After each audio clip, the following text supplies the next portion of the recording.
Hi, I'm Andrew Ashdown, and this is my presentation for my final project for English Comp 2, titled Reform in Dangerous Sports. So, let's dive right into this thing. Okay, so the story that I chose from Patterns to write my critique on was titled What Price Football by Don Banks. And Banks' main point was that he believed there should be reform in football to keep the players safer, changing the rules to keep the players safer, to lower the concussion rates. And I'm just going to read a couple of really short paragraphs from Patterns, and this is Banks writing. Now that we all know enough to know there's hard evidence connecting football to traumatic brain injuries and realize it's a game that has been played far too dangerously for too long, there are new realities. We have to let the game change, and we have to embrace that change for the safety of the men who play the sport, for our weekly entertainment, and for the preservation of the game itself. So that was kind of Banks' main idea throughout this story. My initial reaction to that was that I do agree with that on a large scale. However, I do believe that changing the rules too much could really be detrimental to the sport, as well as detrimental to the players who really enjoy the challenge. If the challenge is kind of taken away, if the intensity is kind of dumbed down, I really feel like that's going to be detrimental to the sport and to the players themselves, who really are challenged and stimulated by the intensity. So, moving on to my research portion of the final project, part 2.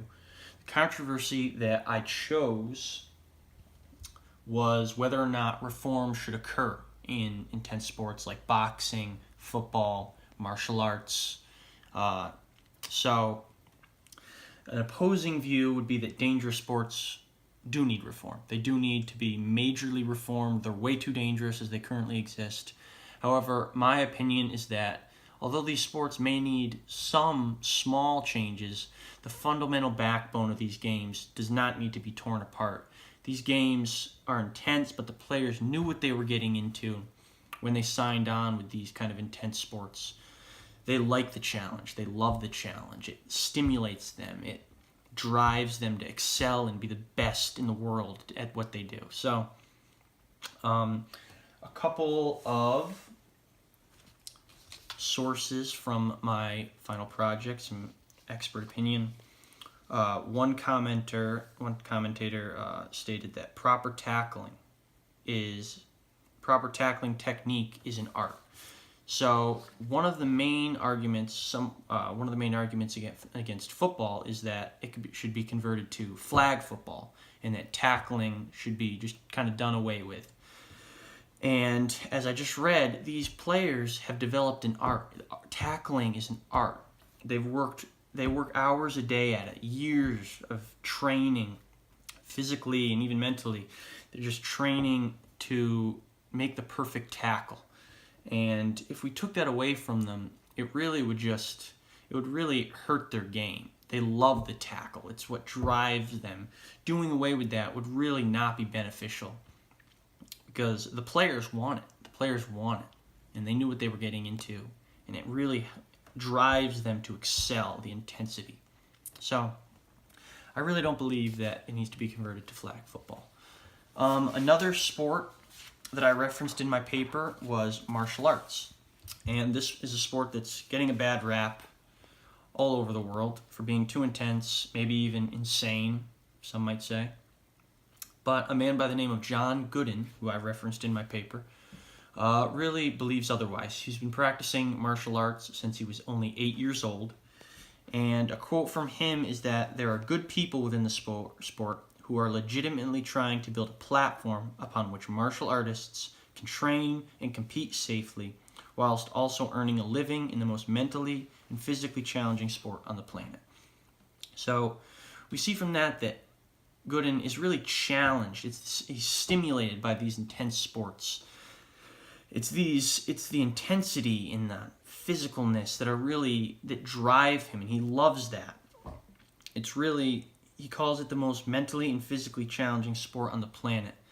it's really what gives them, there's a satisfaction that comes when you succeed at a sport like this, and when you work hard and strive to be the best, and when you really attain that position. So I really believe that if the game was reformed to the point where it made it almost quote-unquote too easy, it would really harm this aspect of the game that the players really love and the athletes really love. So, and not only does this go for maybe professional or college athletes, it also goes for children.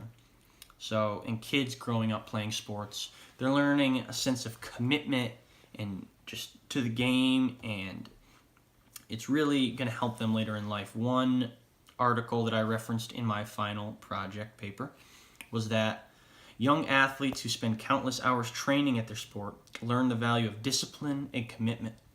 There is simply no other way than tireless repetition to learn the skills necessary to succeed in competitive athletics. When an athlete performs well as a result of this kind of disciplined training, he or she develops a genuine self-confidence. That's from Hyman 1. So we see that these players, even these children, are learning a real commitment and self-confidence and satisfaction at a very early age that's going to serve them very well later in life. If the rules were dumbed down so much that it kind of threatened and damaged this commitment that is required to these kind of games, it really would not be helpful for these children. These are incredible life skills that are going to serve them well, and they love it. It's the intensity, once again, that helps drive them to be better and better. And I really don't believe that this should be just taken away by reforming the rules so much that it really just completely changes the game. Some reform may be necessary, but the fundamental backbone of the game should not just be ripped apart, because these players really find just satisfaction and are stimulated and love the intensity of these kind of sports. So, wrapping things up, some might say that an opposing view to this would be that just the sports are just too dangerous and they need to be reformed. But one way I tried refuting this was that the players themselves don't want the games to be changed. They're stimulated by it. They love their sport. It really helps them, and they really want to try to exceed and be the best that they can be.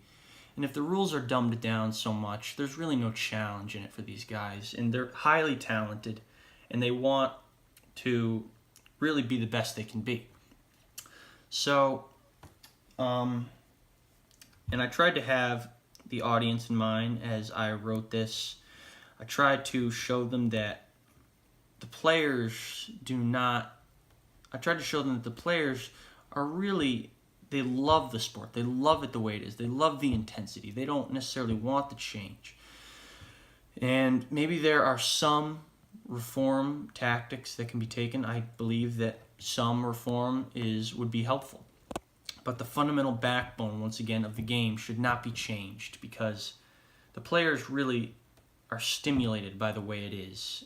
And if this is taken away, for instance, going back to the tackling, if the tackling is taken away from them, it really is a blow to the game and to their set of skills that they possess. So I really don't believe the rules should be majorly reformed in dangerous sports, intense sports. So I believe that pretty much wraps up my presentation. Thank you for listening. I hope you enjoyed it, and I hope you have a wonderful time doing your finals.